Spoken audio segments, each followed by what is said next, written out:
శ్రమల కొలిమి ఛానల్ నుంచి అందరికీ వందనాలమ్మా. మనము పడకల మీద నుంచి లేచేటప్పుడు దేవుడికి మనము స్తుతి చెల్లిస్తున్నామా? అరుణోదయంలోనే మనము ఎలాంటి ప్రార్థన చేయాలి, దానికి 3 గొప్ప సంగతులని నేర్చుకుందాము. సరేనా? ప్రార్థన చేసుకుందాం. కృపాశక్తి సంపూర్ణుడైన నా ప్రియ పరలోకపు తండ్రి, నీ నామానికి వేలాది వందనాలు, స్తుతులు, స్తోత్రాలు తండ్రి.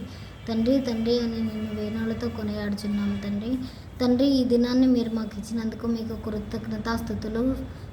మీ కృప మా మీద చూపిస్తున్నందుకు మీకు వేలాది వందనాలు తండ్రి.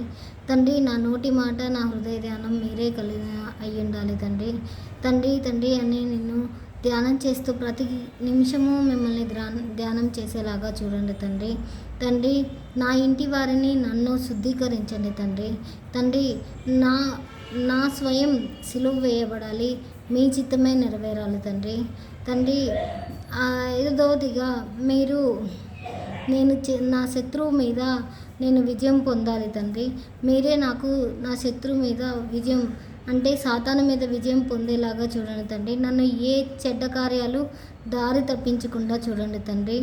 ఆరోదిగా నేను ఏ పని తలపెట్టినా సఫలం చేయండి తండ్రి.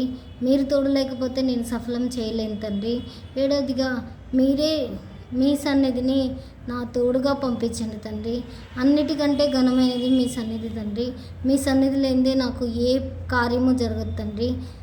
మీరే నాకు సహాయం చేయండి తండ్రి. రాత్రి మా ఇంటికి వచ్చిన రాణికి కూడా సహాయం చేయండి తండ్రి. ఈరోజు ఎలాంటి గొడవలు జరగకుండా అమ్మాయి విషయంలో సహాయం చేయమని యేసుక్రీస్తు ఉన్నతమైన నామమున, పరిశుద్ధ నామమున అడిగి వేడుకొంచున్నాం తండ్రి. ఆమెన్. వందనాలమ్మా.